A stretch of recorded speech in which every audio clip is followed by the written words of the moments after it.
अगर आप भी दिन भर थका हुआ महसूस करते हैं, थोड़ा चलने या फिर काम करने से सांस फूल जाती है, शरीर एकदम बेजान सा लगता है और हाथ पैरों में दर्द रहता है, कोई काम करने की इच्छा नहीं होती, दिन भर सुस्ती लगती है, तो आपको अपने स्वास्थ्य पर ध्यान देना ज़रूरी है।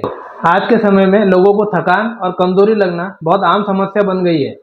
बहुत कम उम्र के लोगों को भी कमज़ोरी लगती है और यहाँ तक कि आजकल बच्चे भी थकान और कमज़ोरी की शिकायत करने लगे हैं। आमतौर पर ऐसा देखा गया है कि जब भी थकान या कमज़ोरी लगती है तो लोग कुछ एनर्जी ड्रिंक या कोई ओटीसी वाले कैप्सूल्स वगैरह ले लेते हैं, फिर भी थकान दूर नहीं होती।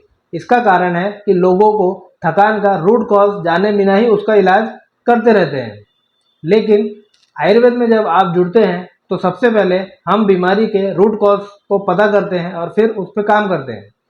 शरीर में थकान कमजोरी के कई कारण हो सकते हैं, लेकिन आज हम जिन 3 कारणों पर बात करेंगे उनको अगर आपने समझ लिया तो शरीर में कमजोरी और थकान लगने की समस्या हमेशा के लिए खत्म हो जाएगी। आयुर्वेद में हमारा मकसद आपकी स्वास्थ्य समस्याओं को जड़ से खत्म करने का है। इसीलिए जब तक आप बीमारी के मूल कारण को नहीं समझेंगे तब तक आप बीमारी को पूरी तरीके से ठीक नहीं कर पाएंगे। तो आइए जानते हैं क्या है वो कारण जिससे शरीर में कमजोरी आती है और क्या है इसका इलाज। तो सबसे पहला कारण है खराब पाचन शक्ति। यदि आपका पाचन शक्ति कमजोर है, इसका मतलब है कि आप जो खा रहे हैं उसका परिवर्तन पोषक तत्वों में नहीं हो पा रहा है। अगर पोषक तत्व बन भी रहे हैं तो वो शरीर को लगते नहीं है, यानी उसका एब्जॉर्प्शन ठीक ढंग से नहीं हो पा रहा है। और खून की कमी, विटामिन जैसे विटामिन बी 12, विटामिन डी की कमी और कुछ जरूरी मिनरल्स की कमी शरीर में हो जाती है। ऐसे में शरीर को न्यूट्रिशनल इनसफिशिएंसी हो जाती है और शरीर में कमजोरी लगने लगती है।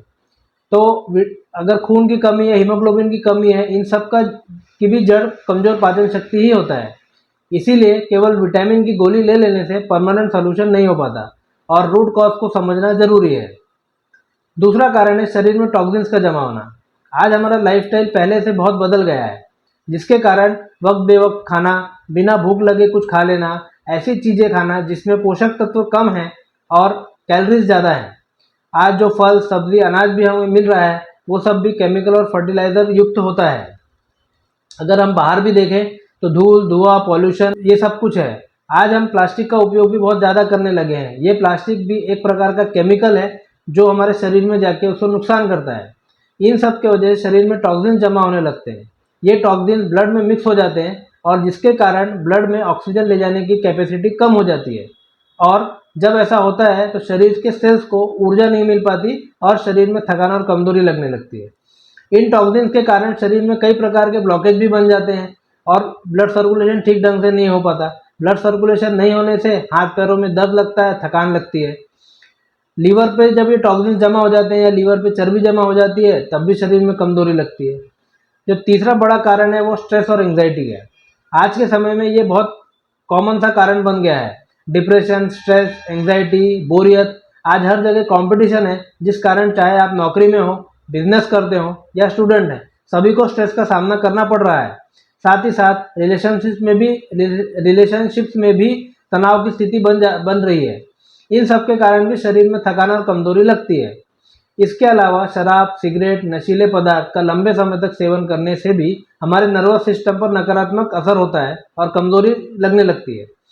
कभी कभी कमजोरी और थकान आना ये हार्ट की किसी प्रॉब्लम का भी संकेत हो सकता है। इसके अलावा जिनको लंबे समय से डायबिटीज है उन्हें भी शरीर में कमजोरी आती है। सबसे पहले कमजोरी क्यों हो रही है इसका पता लगाना जरूरी है। अगर आपका पाचन कमजोर है, पाचन में कोई गड़बड़ी है तो उसे ठीक करना जरूरी है और पाचन को इम्प्रूव करना पड़ेगा। अगर शरीर में टॉक्सिन जमा हो गए हैं तो शरीर को डिटॉक्स करना पड़ेगा, यानी शरीर के अंदर से साफ सफाई करना पड़ेगा। इसके लिए एक सबसे अच्छा तरीका है आयुर्वेदिक त्रिफला चूर्ण का उपयोग आप कर सकते हैं। डिटॉक्स के लिए आयुर्वेद के पंचकर्म उपचार भी बहुत अच्छा काम करते हैं।